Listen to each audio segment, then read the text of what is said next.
during the 19th century, when all these countries began to first industrialize and kind of become modern, they noticed very fast, especially in places where, in places like Russia, which at that time had by far the biggest Jewish population in the world, that all of a sudden, it was like Jews were a small percentage of the population. All of a sudden, 50% of the doctors, 50% of the lawyers, all the professionals. As soon as the Jews started to go to school, as soon as like there were schools, and this happened in Romania too, all throughout Europe. As soon as there were schools, it's like the Jews were in there and they were learning and they became professionals.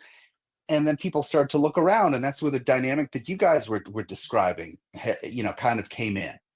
That we need to figure out ways to to keep this minority down, because they somehow take very well to this kind of new modern post-enlightenment industrial age in many ways. But before that, it was kind of the opposite, throughout Arabia and the Middle East and Spain and in all these places that Jews were chased out of for being completely, I mean, it's funny because people, Jews are like, the left says the Jews are, fascists, and the right says the Jews are communists.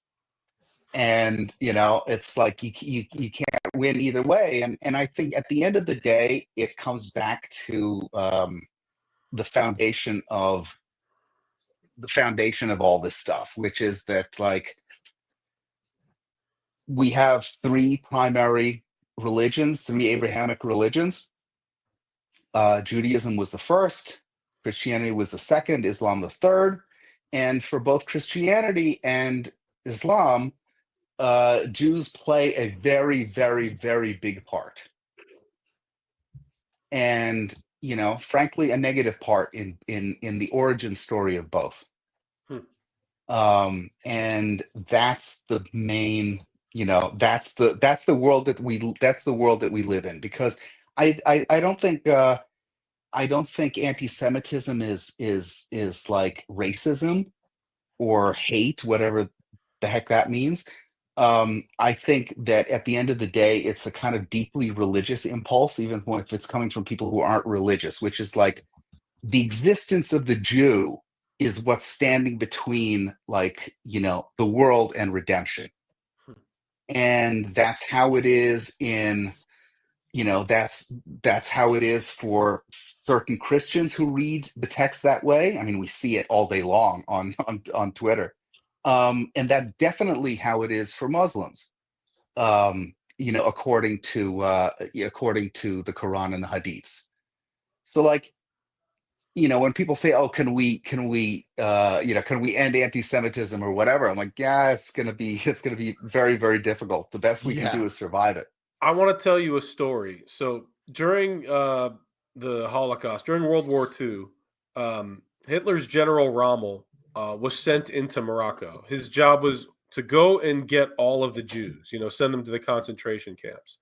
And the King of Morocco told Rommel, "We have no Jews. We have only Moroccans." And Rommel just turned around and left. He didn't go. He didn't collect all the Jews as the Nazis did in so many other countries.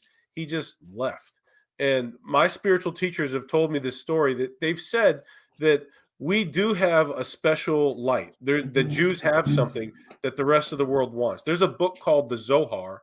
The Zohar is said to be the soul of the Torah, and that at this point in time, we're supposed to share it with the rest of the world. And the King of Morocco, he was given special names of God from this book.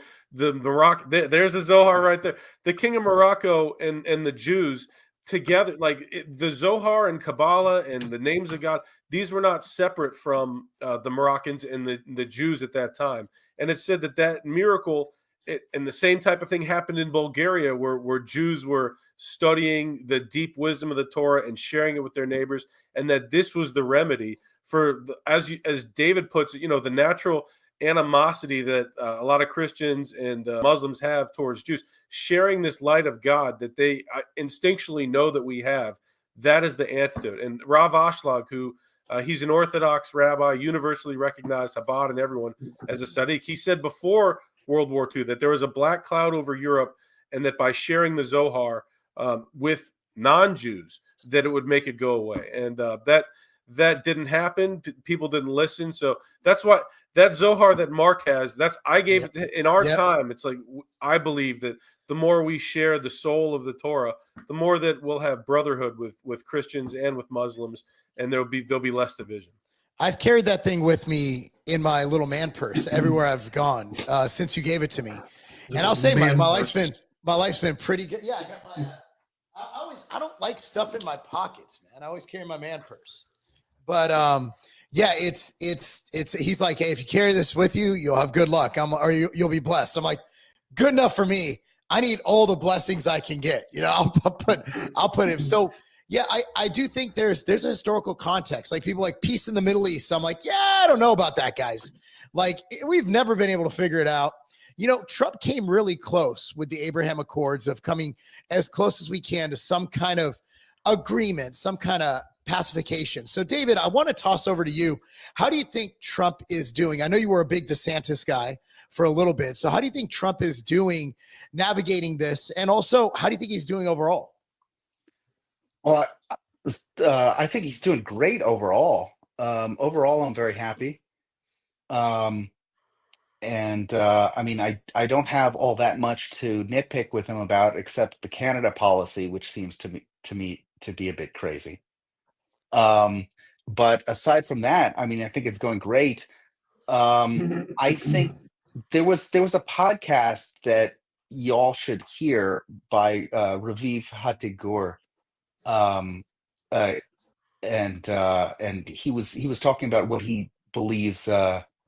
What he believes is the kind of the thing that's behind the strategy that's behind what Trump has been doing lately, and he ties together Ukraine, Russia, and Iran, and Israel and Saudi Arabia together, and he's basically like, look, it's quite possible based on what we've seen that what we're seeing Trump say, okay, Putin, you can deal with Ukraine, just walk away from Iran.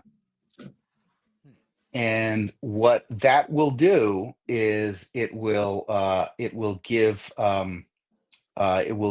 the United States, together with Israel and Saudi Arabia, enough room to maneuver to pressure Iran on the nuclear program. Because at the end of the day, like, that's really the only thing that we care about.